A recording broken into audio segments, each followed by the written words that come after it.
Johnson v. McIntosh. This case was decided in 1823, but to really understand it, we got to go way back. Let's go back to the fall of Constantinople in 1453.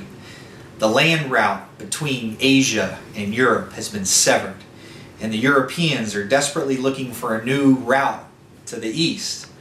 And so they start on the age of exploration. And the age of exploration leads them to discover all these wonderful lands that are occupied by non-Christians. And so they're feeling some concern over what they should do, and they go to the Pope.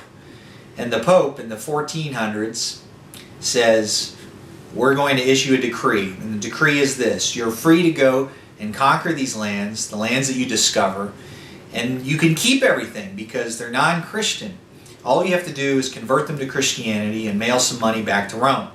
And they said, very well. So that is the fundamental operation, or the fundamental principle that all these European countries were operating under, from the 1400s until this case, 1823.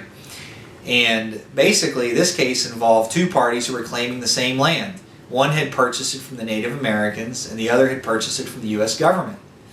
Well, the person who bought it, the party who bought it from the Native Americans, they lost because John Marshall, the great jurist, writing for the court, said that because of the Discovery Doctrine, the United States, what is now the United States, when it was discovered, it deprived the Native Americans of any right they had to the land.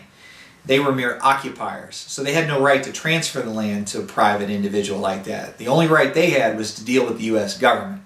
And so the person who bought from the Native Americans lost, because the Native Americans had no right to sell the land in the first place, thanks to the Discovery Doctrine.